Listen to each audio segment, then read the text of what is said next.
Bismillahirrahmanirrahim. Assalamualaikum warahmatullahi wabarakatuh. Alhamdulillah wassalatu wassalamu ala Rasulillah Muhammad ibn Abdillah wa ala alihi wa ashabihi wa man iktada hudah ila yaumil qiyamah. Qala Allah Ta'ala fi kitabihil karim.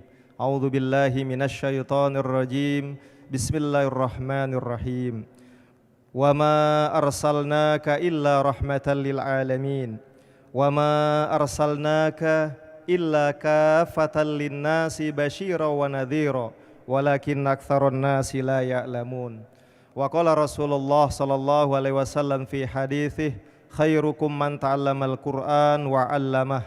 Wa qala alaihi salatu wassalam aidan khairun nasi anfa'uhum linnasi amma ba'd. Hadirin kaum muslimin yang dirahmati Allah, alhamdulillah kita masih diberi kesehatan oleh Allah Subhanahu wa taala.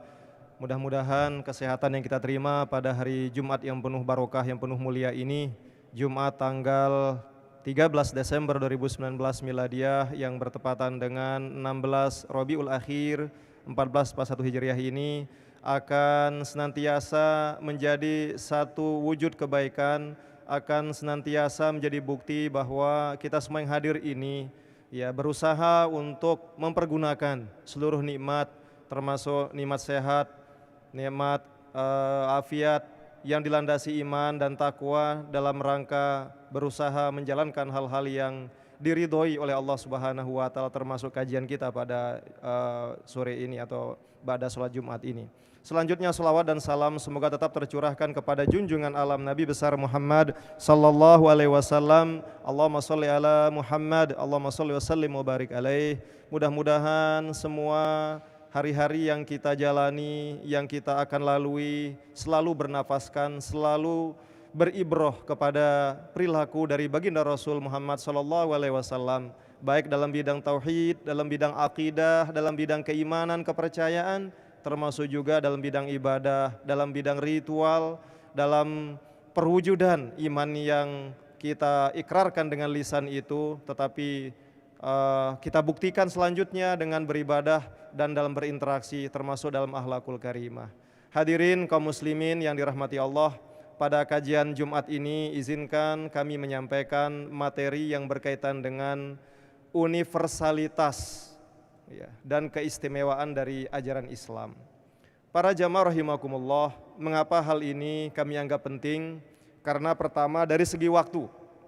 Dari segi waktu, bahwa baru saja sekitar 2 minggu yang lalu kita berada dalam bulan Rabiul Awal, di mana dalam bulan itu banyak umat Islam menjadikannya sebagai ajang muhasabah, sebagai ajang untuk bertafakur, sebagai ajang untuk bertazakur dalam wujud membaca selawat pada baginda Rasul, di mana dalam bulan itu selama 1 bulan, dalam 1 tahun, 1 bulan itu umat Islam mengekspresikan cintanya kepada baginda Rasul, mengekspresikan rindunya kepada baginda Rasul, dan sekaligus mereka belajar, sekaligus mereka menyempatkan diri untuk membuka lagi kitab-kitab Sirah Nabawiyah, perjalanan dari kisah Nabi Muhammad SAW yang akan menginspirasi mereka 11 bulan berikutnya. Ini tidak kalah penting.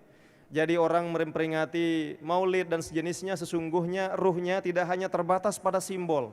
Seperti yang dikatakan oleh Profesor Mahfud, yang kini beliau adalah salah satu menteri di era Bapak Jokowi kedua ini. Beliau adalah dosen kami dulu. Beliau katakan esensi Maulid ini sesungguhnya tidak hanya berhenti pada simbol, tidak berhenti pada perang jajan, mohon maaf, paling belik jajan, mana yang paling besar, di kampungmu apa di kampungku, kan? Kemudian sisanya juga ada, mohon maaf, santap siang katanya, maksudnya makan nasi di siang hari, ada jajan penamat, ada buah penamat dan sebagainya. Muhasabah Maulid karakter Rasul hanya 15 menit, atau maksimal setengah jam. Lebih dari itu pasti panitia akan menyodorkan kertas kepada ustadznya. Ustadz, waktu habis karena masih banyak agenda berikutnya. Tapi sekali lagi para jamaah rahimakumullah, ini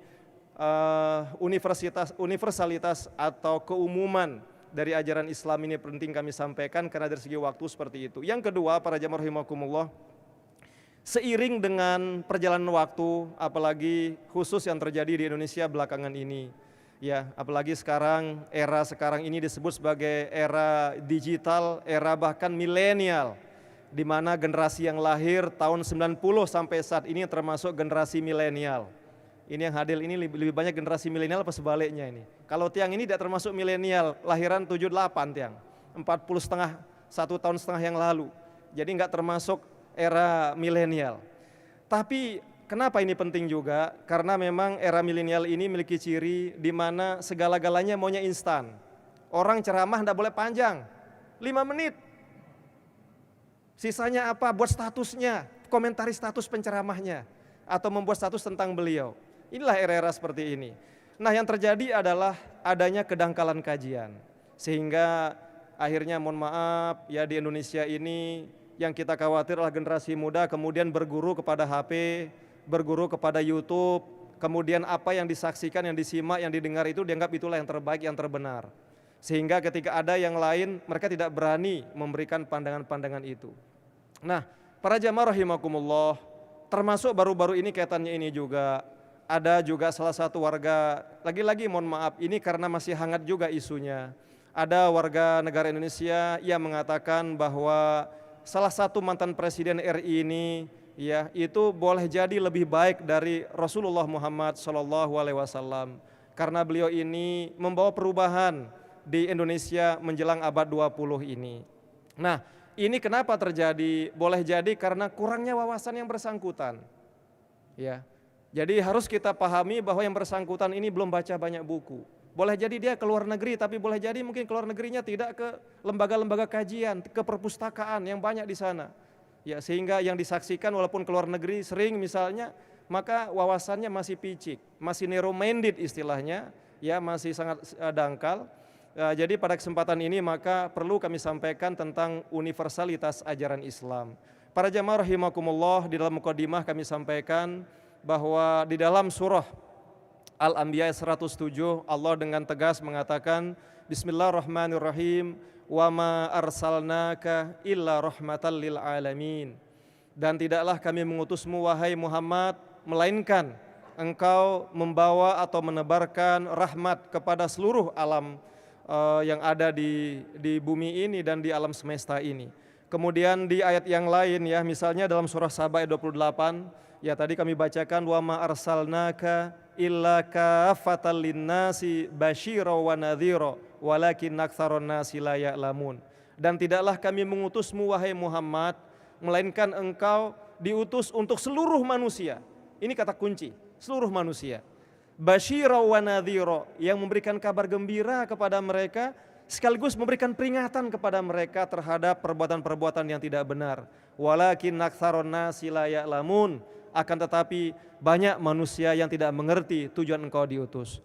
Para jamaah rahimakumullah, yang pertama ya di antara ciri atau keistimewaan dari ajaran Islam, sekali lagi Islam ini memiliki nilai universalitas istilahnya. Artinya apa? Ya, Islam ini betul ya melalui Al-Qur'anul Karim diberikan kepada Nabi Muhammad, kemudian disampaikan kepada umat saat itu termasuk yang ada di negeri Arab ketika Rasul masih hidup. Tetapi universalitas Islam ini tidak terbatas ruang dan waktu. Artinya ruang apa tidak terbatas untuk orang Arab saja. Padahal orang Arab sana juga banyak suku, ya kan? Ada suku Aus, ada suku Khazraj yang berperang ratusan tahun, tapi Rasul hadir, Islam hadir, kemudian memisahkan mereka dari peperangan, pertempuran yang ratusan tahun itu perang saudara, akhirnya mereka menjadi berkasih sayang satu sama lain. Tapi sekali lagi Islam ya berdasarkan ayat ini Saba 28 para jamaah tidak terbatas untuk suku tertentu, untuk bangsa tertentu, tapi siapapun yang memiliki identitas sebagai manusia sempurna fisik dan akalnya, maka dia menjadi tujuan dari ajaran Islam ini. Karena itulah para jamaah tidak heran ya kemudian Rasulullah menyampaikan pesan-pesan ilahiyah, pesan-pesan insaniyah dari Al-Quran ini kepada bangsa Arab awalnya. Karena memang beliau dilahirkan di situ, dihadirkan di situ ya untuk menjelaskan kepada mereka ajaran-ajaran ilahiyah yang ada dalam Quran ini. Nah, pesan yang ada di Arab itu tidak cukup di situ, dilanjutkan kemudian oleh para sahabat 4, kemudian oleh Khalifah Abbasiyah, Umayyah, kemudian Abbasiyah dan seterusnya sampai zaman kita. Artinya apa para jamaah rahimakumullah? Islam ini sekali lagi walaupun lahir di Timur Tengah di negeri atau di bangsa Arab, tetapi tujuannya, pensyariatannya untuk semua manusia, termasuk kita di Nusa Tenggara Barat, kita di Indonesia yang terdiri dari ribuan suku bangsa katanya semacam itu. Jadi itulah tujuan dari agama Islam ini. Berbeda misalnya para jemaah dengan syariat nabi-nabi sebelumnya. Jika umpama dia seperti Nabi Ibrahim, maka dakwah risalah Nabi Ibrahim disampaikan kepada umat yang ada di mana beliau dilahirkan dan di mana beliau menyampaikan dakwah, termasuk di Mesir misalnya seperti itu. Atau juga begitu juga Nabi Nuh dan nabi-nabi selainnya.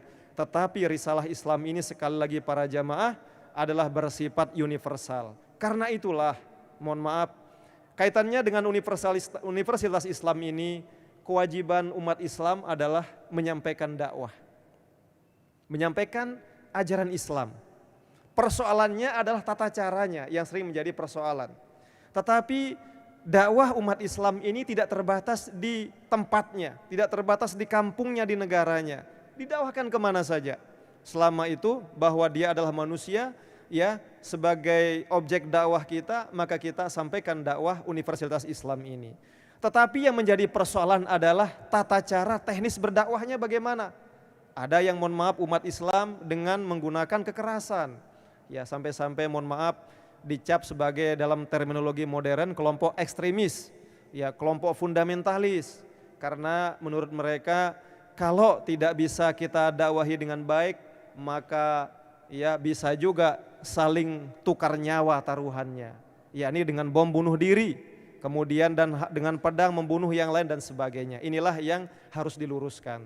Karena itulah para jamaah ketika kita menyebarkan ajaran Islam, termasuk dalam berdakwah, kata kunci yang menjadi spirit dalam menyampaikan kebenaran Islam ini, surat An-Nahl ayat 125, di sana Allah tegaskan begitu jelas.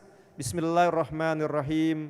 Ud'u ila sabili rabbik bil hikmati wal mau'izatil hasanah wajadilhum billati hiya ahsan. Di sini paling tidak ada 3 tata cara yang bisa dilakukan oleh umat Islam yang hendak menyebarkan Islam, tidak hanya internal umat Islam tetapi kepada umat yang berbeda. Ya, tentunya paling tidak ada 3 kriteria. Yang pertama adalah dengan hikmah. Para jamaah rahimakumullah, apa hikmah ini? Di sini memang terjadi perbedaan pendapat yang panjang. Tetapi singkatnya, hikmah juga berarti ya hadis Rasulullah sallallahu alaihi wasallam. Jadi Al-Qur'anul Karim ini harus juga dibarengi dengan hadis. Jangan kita menjadi dai melupakan hadis. Ya, jadi cukup dan Al-Qur'an kemudian hadis saja digunakan, atau sebaliknya hadis saja melupakan Al-Qur'an. Dua-duanya ini tidak boleh dipisahkan. 2 in 1 istilah sekarang. 2 hal yang menjadi pegangan umat Islam dalam kehidupan mereka. Makanya baginda Rasul mengatakan, ya sering kita dengar hadis sahih, taraktu fikum amroini, ya lan tadillu abada ma in tamassaktum bihima kitaballah wa sunnata rasulih. Jadi Allah melalui baginda Rasul menegaskan ada 2 persoalan, ada 2 warisan mungkin paling tepatnya para jamaah yang diwariskan oleh baginda Rasul kepada umatnya yang akan menjadi petunjuk pada jalan kebenaran dan menghindari kita dari kesesatan. Mana itu? Al-Quran dan sunnah Rasulnya. 2 tidak boleh dipisahkan. Nah, kembali ke hikmah tadi para jamaah. Jadi hikmah ini berarti hadis. Yang kedua, hikmah berarti apa? Sesuatu yang mendatangkan kemaslahatan. Ya, bisa juga hikmah berarti pengertian yang mendalam. Jadi kalau kita belajar, jangan baca 1 lembar sebuah kitab, apalagi hanya 1 kitab, kemudian ini kita anggap paling benar. Orang yang belajar ribuan kitab, berbeda pendapat, kita salahkan orang lain. Padahal ilmu kita baru ibaratnya sekuku. Kita salahkan orang ilmunya yang sudah satu kolam. Ya, itu menunjukkan maaf kebodohan kita. Nah, termasuk mohon maaf seperti kasus tadi, boleh jadi ya salah satu warga NKRI yang tidak perlu kami sebut namanya, tapi antum mafhum supaya tidak terlalu lebih besar kepada kesannya ini agitasi, ini ya, ujaran kebencian, biar tidak itu fokusnya. Jadi boleh jadi dia mengatakan karena ibuku yang dibaca ya itu saja, tidak pernah baca kitab At-Turas Al-Islami, kitab di pesantren, tidak baca juga kitab-kitab di negara barat yang memuji baginda Rasul. Seperti misalnya Profesor Dr. William Montgomery Watt yang mengatakan Muhammad Prophet and Statesman, Jadi dipuji baginda Rasul, tidak ada yang mengalahkan baginda Rasul ini oleh siapapun karena dua hal. Dia sebagai Rasul, ya. Yang kedua adalah sebagai statesman, sebagai negarawan hebat. Jarang orang bisa melakukan itu para jamaah. Ada orang hebat sebagai kepala negara, tapi tidak hebat dari segi agama. Bahkan nilai agama diinjak-injak. Bahkan dia rela membunuh orang lain, seperti Hitler misalnya, sebanyak 6 juta orang Yahudi dibunuh demi untuk melanggengkan kekuasaan. Ada juga sekali lagi tokoh agama, tapi mungkin disuruh memerintah, ambruk rakyatnya. Kenapa? Dia lemah, dia tidak bisa memimpin dan baik. Tetapi baginda Rasul dilihat sangat sempurna di dua wilayah itu. Allahumma sholli ala Muhammad. Nah, para jamaah rahimakumullah, ini yang pertama tentang ajaran Islam ini bernilai universal untuk seluruh alam. Yang kedua, para jamaah rahimakumullah, bahwa ajaran Islam ini sebagai mukammilur risalah namanya. Mukammilur risalah, penyempurna dari seluruh ajaran-ajaran sebelumnya. Ya, masih ada waktunya. Ya. Jadi ajaran Islam ini mukammilur risalah. Apa artinya? Penyempurna dari risalah-risalah sebelumnya. Memang para jamaah rahimakumullah, ya kalau kita membaca ya dari beberapa literatur disebut ya oleh riwayat-riwayat ini, tapi ini menjadi pegangan kita, nanti coba kita lacak kembali. Jumlah nabi yang diutus oleh Allah ini sejumlah 124.000 di muka bumi ini. Jumlah nabi ini 124.000. Ya. Kemudian jumlah rasul itu 313. Ya, pelungguh mungkin sampun mendengar dari kiai kita, tuan guru kita, apa beda nabi dan rasul. Kedua-duanya adalah memang orang mendapatkan wasiat dari Allah untuk menyampaikan kebenaran, ada yang untuk diri dan keluarganya, ada juga untuk seluruh orang lain. Ya, rasul ini tidak hanya untuk diri dan keluarganya, tapi untuk orang lain. Nah, rasul ini jumlahnya 313. Tetapi di Al-Quran itu disebut hanya 25 saja. Namun prinsipnya para jamaah, dari Nabi Adam atau 124.000 nabi yang tidak disebut itu sampai Nabi Muhammad sebagai Khotimul Anbiya wal Mursalin, penutup nabi dan rasul itu, semua mengajarkan ajaran tauhid untuk menyembah kepada Allah Subhanahu wa taala. La ilaha illallah, kalimat tauhidnya sama. Tidak Tuhan selain Allah, itu yang diajarkan kepada manusia.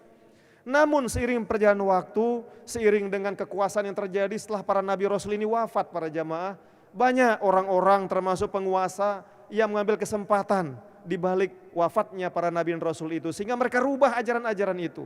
Nah, pada intinya lahirnya ajaran Islam ini sebagai mukammil, penyempurna ar-risalah.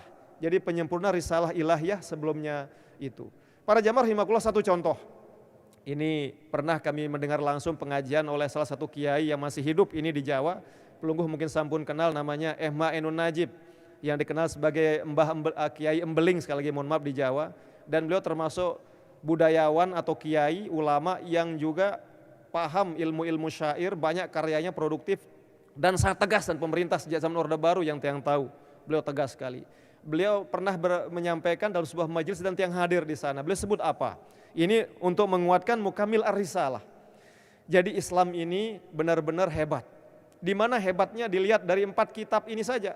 4 kitab samawi yang diturunkan kepada para rasul ini. Misalnya kitab Taurat.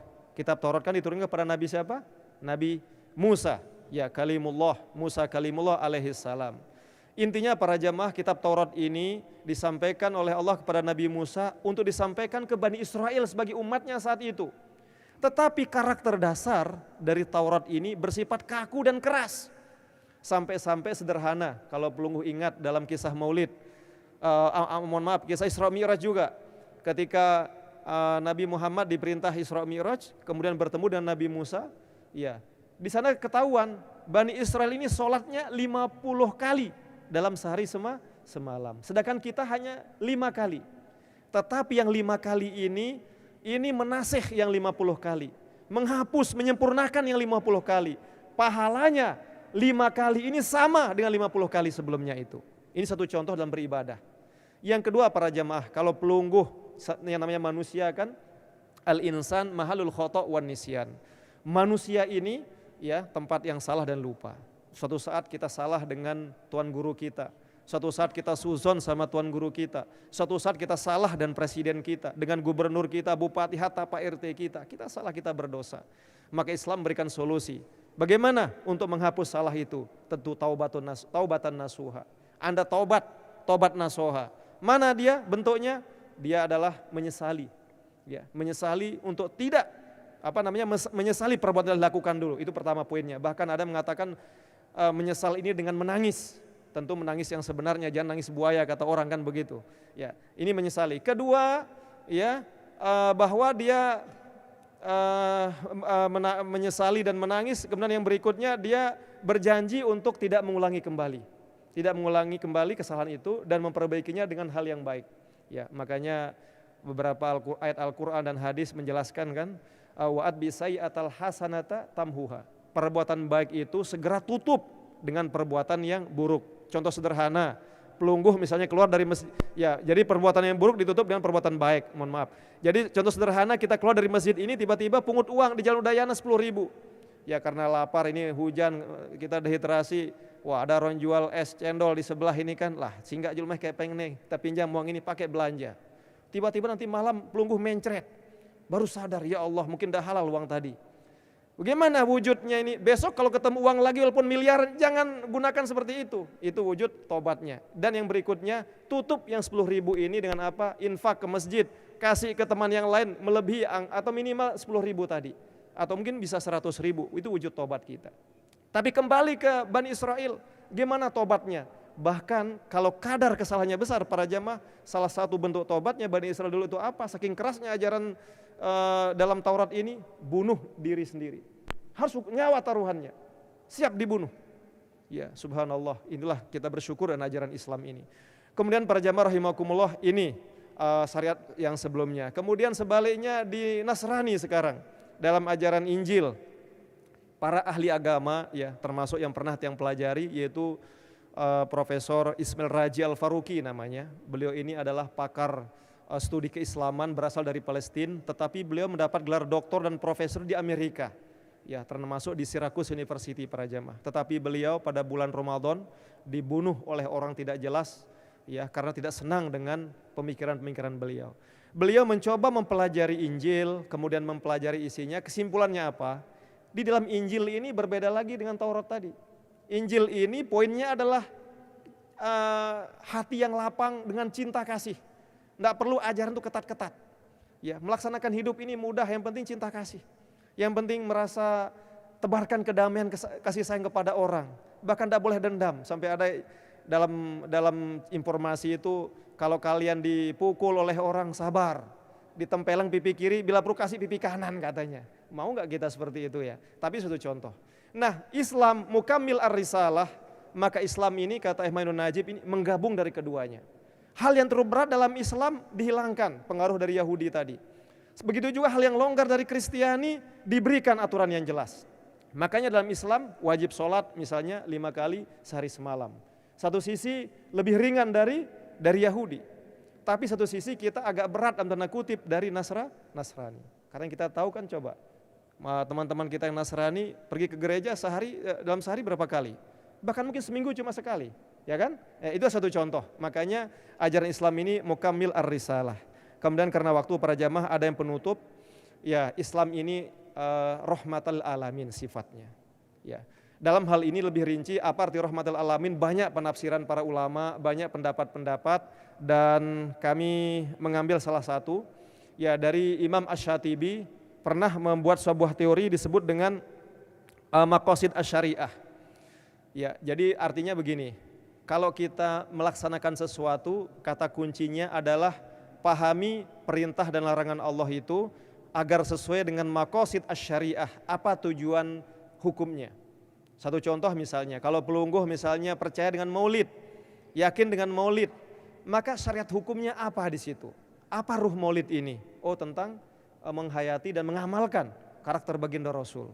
Jangan terjebak pada simbol, maqasid asy-syariah. Nah, ajaran Islam ini sesungguhnya ya dihajatkan pemeluknya atau siapa saja yang masuk Islam tidak berhenti pada simbol. Walaupun simbol itu penting, walaupun tidak perlu dihilangkan. Syiar itu penting, tetapi harus bersama-sama dan bahkan kita prioritas adalah pada substansi ajaran.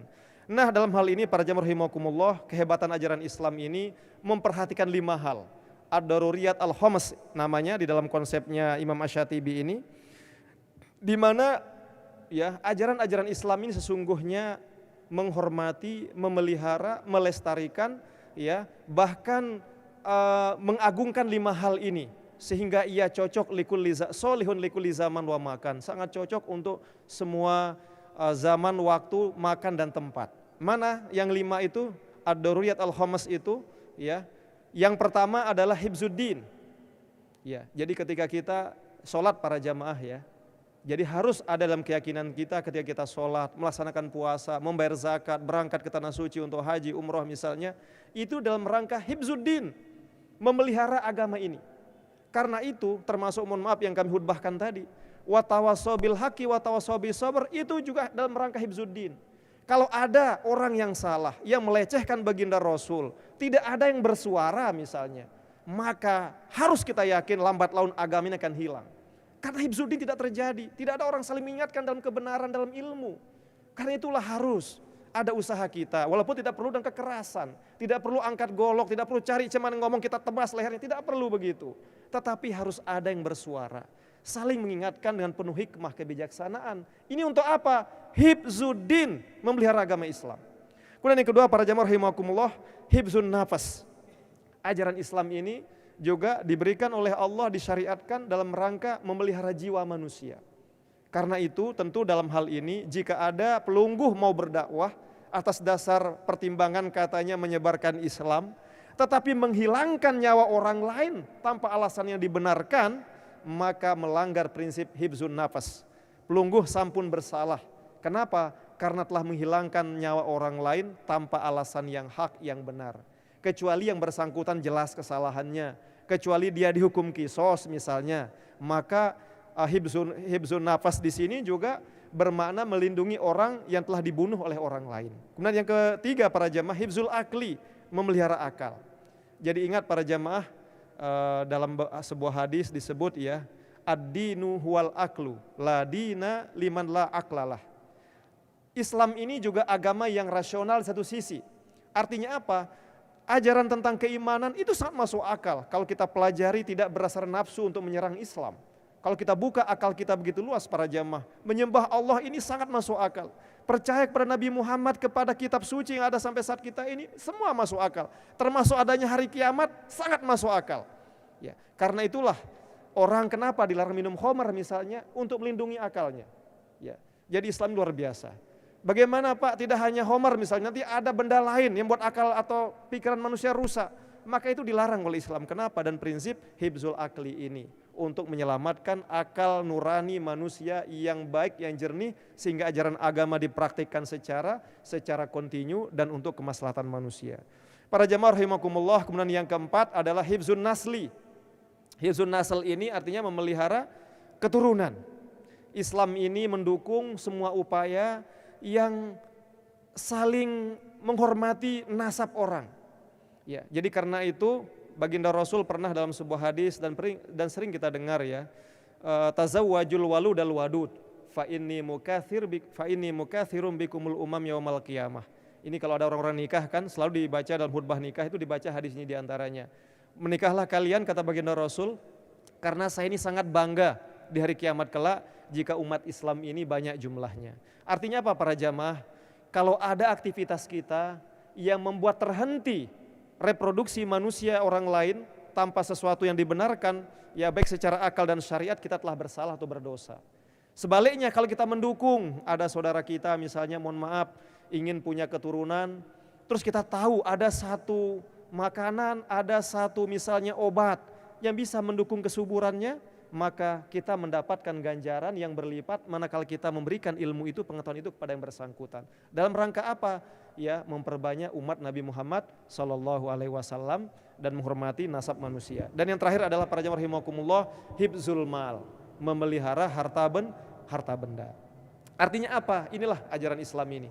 Sampai saat ini negara barat yang disebut sekuler para jamaah, yang disebut rasionalis, okay? Mereka sangat peduli dan harta benda. Bahkan bagi mereka harta benda ini adalah kunci kemakmuran sebuah bangsa. Sehingga bagi mereka para jamaah, jadi melakukan sebuah aktivitas baik di kantor, di lembaga pendidikan, harus ada kaitannya juga dengan kekuasaan harta yang mereka miliki oleh negara itu. Misalnya ingin melakukan sesuatu kebijakan, bagaimana kebijakan ini? Apakah tidak memboroskan uang negara? Mereka hitung itu. Dan satu sisi harus kita salut. Makanya mereka menjadi contoh dalam segi harta benda ini, mereka makmur. Negara-negara yang ada di negara Eropa, Amerika, termasuk Australia, kita bahkan kalah dalam hal ini. Tetapi para jamaah rahimakumullah, sesungguhnya ajaran Islam sangat mendukung semua aktivitas yang membawa kepada harta benda, tetapi dan cara yang halal dan thayyib, cara-cara yang dibenarkan menurut syariat, ya, dan juga menyenangkan. Ada juga hal yang halal tapi juga bisa jadi dan tidak menyenangkan, membuat orang tersinggung, membuat orang kehilangan mukanya, maka Islam tidak menghendaki hal itu. Karena itulah, ya, sebagai penutup, barangkali barang siapa di antara kita yang ingin misalnya, ya, ingin menjadi tokoh yang ada di Indonesia, di provinsi atau di kabupaten kota di NTB misalnya, ya, maka lakukanlah dengan cara yang santun, jangan hilangkan, ya, wibawa orang, harkat martabat orang agar kita menjadi kaya sendiri. Kenapa? Karena bertentangan dengan prinsip syariat ajaran Islam yang ada unsur hibzul hibzul mal tadi, ya, tidak hanya memelihara akal, hibzul akli, tapi termasuk hibzul mal, sehingga harta kita ini membawa keberkahan, ya, di dunia dan di akhirat. Para jamaah rahimakumullah, hanya dapat kami sampaikan pada kesempatan ini. Jika ada yang ditanyakan dipersilahkan. Semoga ada manfaatnya. Mohon maaf atas segala kurangan. Wallahul muwaffiq wal hadi ila sabilir rasyad. Assalamualaikum warahmatullahi wabarakatuh. Waalaikumsalam warahmatullahi wabarakatuh. Baik para jamaah, itu yang disampaikan oleh guru kita Al-Mukarram Dr. Haji Abdul Fattah MPhil. Tafadhal bagi para jamaah yang berdialog dengan narasumber kita, kami persilahkan. Beberapa orang penanya seputar materi tadi. Ada? Masya Allah. Tafadhal, silahkan.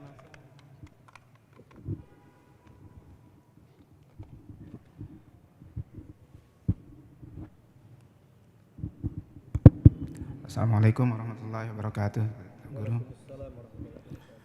Seperti tadi dijelaskan bahwa cara bertaubat pada Nabi Musa yaitu dengan membunuh diri.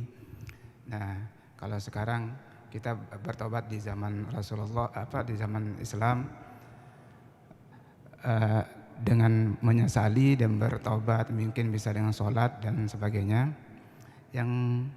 Tapi di dalam Al-Baqarah, surat Al-Baqarah, kalau tidak salah 214, apakah kamu akan masuk surga? Apakah kamu kira akan masuk surga sebelum kamu diuji dan seterusnya? Yang menjadi pertanyaan saya, apakah tidakkah terampuni taubatan orang itu dengan cara dengan kata lain dengan cara diuji atau belum diuji? Misalkan kita melakukan dosa besar gitu yang pernah kita lakukan, terus kita bertaubat, maka di dunia ini kita kadang-kadang dikasih ujian yang berat. Apakah itu tanpa itu kita tidak akan diampuni oleh Allah Subhanahu Wa Taala? Itu aja pertanyaan. Assalamualaikum warahmatullahi wabarakatuh.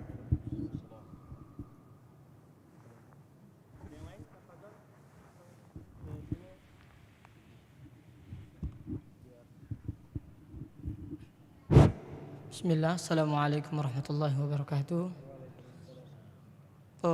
Pertanyaannya hampir sama, cuman ini tentang memaafkan. Jika misalnya kita zalim pada orang dan betul-betul kezaliman ini nyakitin hati dia gitu, dan kita benar-benar menyesali kesalahan kita, mengakui kesalahan kita, dan kita bertekad untuk bertobat gitu. Tapi ketika kita minta maaf pada dia, dia bilang, sampai hari kiamat pun saya nggak mau maafin kamu, kayak gitu. Itu gimana Ustaz? Jazakumullahu khair. Assalamualaikum warahmatullahi wabarakatuh. Ya, baik. Ya, ada dua pertanyaan yang sangat luar biasa, ya. Sebenarnya begini, ya, para jamaah rahimakumullah, yang saya pahami dari Islam ini memang sungguh Islam ini ajaran Islam ajaran dari Allah Subhanahu wa taala diturunkan pada Nabi Muhammad dengan memiliki cakupan yang sangat luas sesungguhnya. Ya, dari banyak hal di situ ada aspek akidah, ada aspek ibadah, ada aspek muamalah, ada aspek akhlak insaniyah atau gairi insaniyah, misalnya akhlak terhadap makhluk-makhluk Allah yang lain. Ya, jadi sangat luas sekali. Makanya mohon maaf, termasuk pesan moral dari suratul Al-Asr ayat 3 tadi, wa tawassaw bil haq ini, kita ini harus banyak belajar, harus banyak menelaah kitab, banyak membaca buku, dan apalagi ya sangat disayangkan orang yang jarang membaca kemudian mengklaim diri paling hebat, menyalahkan pihak yang lain, mengkafirkan pihak yang lain. Nauzubillahi min dzalik. Jadi sangat luas kok. Kalau Anda atau kita belajar tentang akidah ini, banyak sekali kitab yang harus kita baca. Banyak lagi aspek sejarah tentang perjalanan akidah umat Islam. Ya, termasuk pada zaman Rasul atau bahkan pasca beliau sangat unik, sangat dahsyat. Bahkan atas dasar itu orang saling mengklaim, mengkafirkan dan bahkan membunuh satu sama lain. Kita kenal ada aliran Murji'ah, ada aliran Khawarij, ada aliran Syiah, termasuk sampai Ahlussunnah wal Jamaah. Banyak sekali. Aspek ibadah di situ juga banyak sekali karya-karya di situ yang singkatnya bentuknya kitab-kitab fikih. Kemudian tidak hanya satu warna. Ada yang mengikuti corak atau mazhabnya Imam Abu Hanifah yang disebut dengan mazhab Hanafi. Ada juga mengikuti Imam Malik bin Anas menjadi mazhab Maliki. Ada juga mengikuti Imam Muhammad bin Idris Asy-Syafi'i menjadi mazhab Asy-Syafi'i atau Syafi'iyah. Ada juga mengikuti Imam Ahmad bin Hambal sehingga menjadi pengikut Hambali. Semua punya kitab-kitab dan banyak sekali.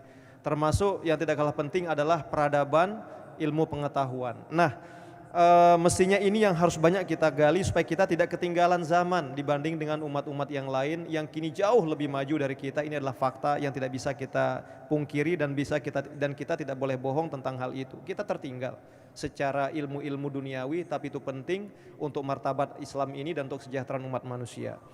Namun demikian terkait dengan beberapa hal ditanyakan tadi, ini yang pertama tentang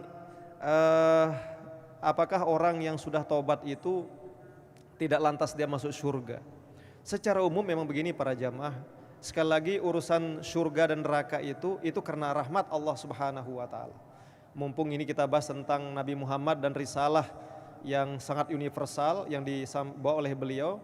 Pernah suatu waktu beliau ditanya ya oleh para sahabat tentang masuknya beliau ke surga kelak. Apakah beliau akan masuk surga karena rahmat Allah atau murni karena ibadah-ibadah, ya karena istighfar beliau, karena sholat beliau, karena zakat, puasa, haji beliau? Maka beliau menjawab, kita masuk surga itu karena rahmat Allah. Amal ibadah yang kita miliki enggak seberapa. Jadi bandingannya amal ibadah kita dengan rahmat yang kita terima, para jamaah, ibaratnya setetes air dengan lautan kita terima. Kita tidak pernah minta hadir di alam bumi ini, kita tidak pernah minta hadir bisa bernapas dengan ini sempurna. Kita walaupun jabatan kita barangkali ya tidak setinggi yang kita bayangkan, kita harapkan, tetapi hidup ini aja sebuah anugerah yang sangat besar. Lebih-lebih kita sudah beriman berislam. Karena itulah baginda Rasul saja, ya beliau masuk surga menurut beliau karena rahmat Allah. Beliau yang sangat luar biasa ibadahnya, yang bahkan dijamin maksum oleh Allah, itu saja mengaku seperti itu. Nah kita, apalagi para jamaah rahimakumullah, orang yang tadi ya dengan kesadaran dan ketulusan, kemudian ya tadinya kita melakukan kesalahan dan akhirnya kita taubat dengan menyesal, kemudian menangis dan tidak mengulangi dan diganti dan perbuatan baik, misalnya semacam itu. Apakah kita akan misalnya bisa masuk surga? Sederhananya kita bersyukur bahwa yang bersangkutan ini sudah berhenti melakukan perbuatan buruk. Sebab apa?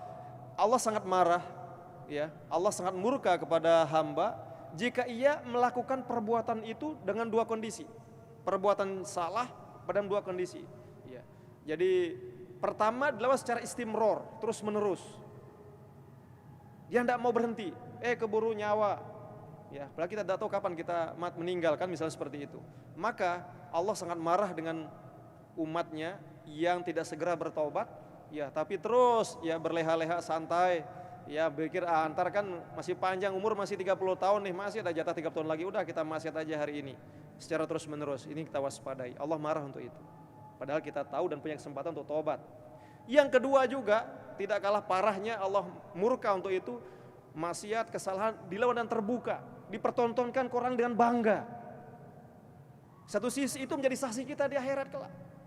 Makanya ada, mohon maaf, kiai kami dulu berkata, kalau Anda pernah merasa berdosa, bersalah, bukan berarti kemudian kita jadi munafik menyembunyikan kesalahan kita, tapi tolong jangan cerita ke yang lain. Kenapa? Ini yang akan menjadi saksi, karena kita perdengarkan. Wah, dulu saya yang paling itu ikan kiai saya dulu 5 kilo, besok beliau stres mau jual ke pasar, kok mana ikan gurame saya hilang.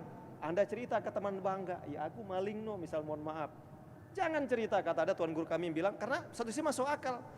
Yang kita ceritakan ke orang, apalagi kita pertontonkan ke orang, orang yang menonton dan mendengar cerita kita, itu menjadi saksi yang memberatkan kita masuk surga di akhirat kelak. Ya kan? Karena itu kalau kita berbicara tobat, bagus. Pentingnya adalah apa? Memutus tali keberlanjutan kesalahan tadi. Ya. Dan kita mulai dengan azam itikat baru, apalagi tahun 2020 ini harapan baru, tahun baru kan gitu biasanya kita nggih, mudah-mudahan. Tapi persoalan sekali lagi masuk surga bahwa Allah akan menguji kita, ya kaitannya materi khutbah tadi juga tentang kesabaran. Semua kita diuji. Saya yakin ya orang-orang hebat diuji, menjadi presiden diuji dulu, menjadi semakin tinggi derajat orang baik dari segi agama dan negara, tinggi ujiannya. Dan menurut kacamata Islam yang kami pahami para jamaah, siapa yang mampu bersabar ya terhadap ujian-ujian itu, dia akan bagian dari satu kunci pembuka surga yang kami sampaikan tadi ya, sehingga itu. Jadi itu intinya bisa kami jawab. Terus yang terakhir ini tentang kezaliman. Dosa kepada orang. Ya, dosa kepada orang dan apa tadi? Oh ya, minta maaf. Kita tidak mau maafkan. Nah, dalam hal ini memang ya para jamaah di dalam Al-Qur'an ya, termasuk di dalam surah Ali Imran ya, ayat 134 dan seterusnya kalau kami tidak salah, dan termasuk 112 juga di Ali Imran itu intinya bahwa manusia ini ya akan ditimpa kesengsaraan manakala dia tidak berpegang pada dua tali. Duribat alaihimul dhillatu aina ma thuqifu illa bihabli minallah wa habli minan nas. Jadi manusia ini akan menjadi makhluk yang dirahmati oleh Allah, diberikan maghfirah oleh Allah manakala dia tidak hanya berpegang kepada agama Allah secara formal ritual saja. Dia rajin sholat terus dianggap hanya dan itu, dia tidak peduli sama orang lain. Tetapi hablum minan nas. Nah, di antara hak sesama manusia adalah kalau dia minta maaf maka harus kita maafkan. Tapi manusiawi Bapak Ibu rahimakumullah ya. Yang namanya manusia ini kan kita punya sifat mohon maaf seperti tadi dendam. Rasul saja dan tanda kutip sebelum turun ya surat An-Nahl ayat 126 yang tadi, wa in aqabtum faaqibu bimisli ma uqibtum bi. Rasulnya ditegur oleh Allah. Awalnya mohon maaf beliau dendam, bahkan malu manusia. Beliau saksikan langsung pamannya setelah dikena tombak, kemudian dicincang, diambil hatinya di dalam, dimakan oleh siapa namanya itu? Hindun bin dari istri Abu Sofyan. Bahkan dalam riwayat katanya hidungnya dipotong-potong, telinganya dipotong-potong, dibuat tali ikatan, digantung lagi di lehernya. Siapa yang tidak sakit hati? Termasuk Rasul manusia biasa juga satu sisi. Makanya beliau berjanji 30 orang kafir besok akan saya cincang seperti itu. Turun itu langsung 126 An-Nahl. Jadi kalau kamu membalas, balaslah dengan setimpal. Tapi kalaupun kamu bersabar, kata Allah, jauh lebih baik bagi orang bersabar. Pada saatnya dia akan dibalas oleh Allah. Ada saatnya, tunggu saja. Yakinlah dengan janji Allah. Nah, tetapi terkait dan tadi kita udah minta maaf ke yang bersangkutan, dia tidak memaafkan kita, hilang.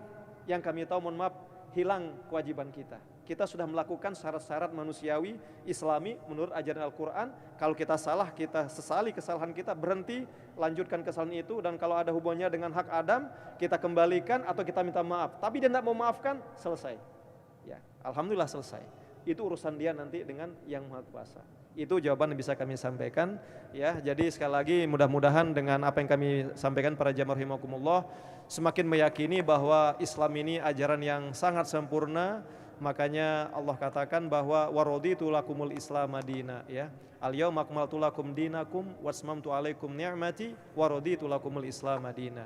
Hari ini kusempurnakan nikmatku dan menjadikan Islam ini sebagai agama penyempurna dari agama sebelumnya, dan aku ridho Islam sebagai agama kalian karena ajarannya luar biasa. Tidak hanya mengatur hubungan kita dengan Allah, dengan Al-Khaliq, tetapi juga dengan Al-Makhluk. Termasuk juga yang tidak ada, mohon maaf, di agama-agama lain menurut yang kita tahu adalah tentang ilmu pengetahuan. Makanya Islam ini cocok sebagai agama di akhir zaman. Karena akhir zaman ini cirinya adalah ilmu pengetahuannya luar biasa sangat pesat. Apalagi sekarang era industri 4.0 katanya, termasuk era society 5.0. Sampai 50.0 pun kalau ke depan, Islam ini solihun likulli zaman wa makan, dia bersifat universal, sesuai dengan jiwa kemanusiaan, dan menghormati yang 5 tadi, memelihara agama, memelihara akal, memelihara nasab, ya kan, kemudian juga memelihara harta benda manusia. Wallahu a'lamu bishawab. Semoga membawa keberkahan. Kita tutup dan berdoa kepada Allah. Ala hadiniyah wa ala kulli niyatin sholih. Al-Fatihah.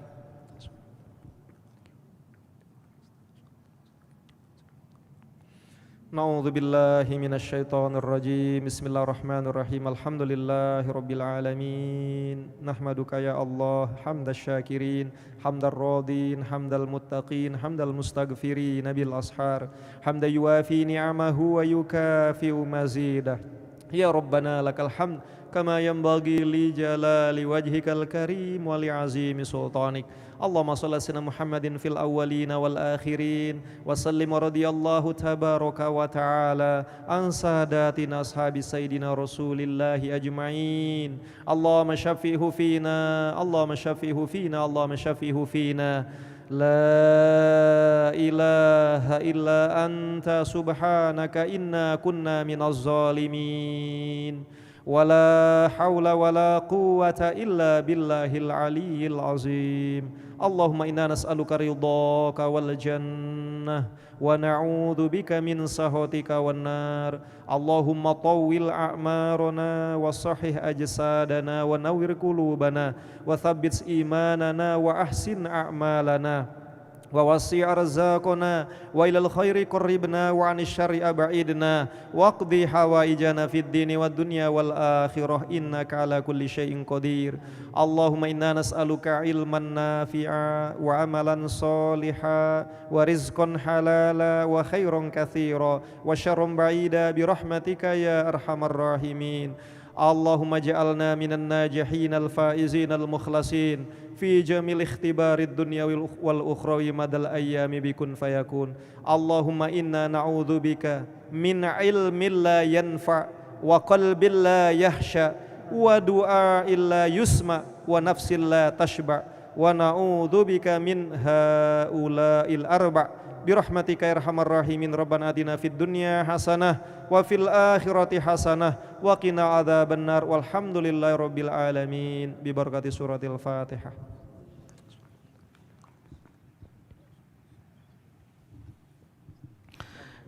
Demikian para jemaah kajian kita untuk siang hari ini. Semoga kita dapat mengambil ibrah dari apa yang disampaikan oleh guru kita. Kita tutup subhanakallahumma hamdika asyhadu an la ilaha illa anta astaghfiruka wa atubu ilaik. Assalamualaikum warahmatullahi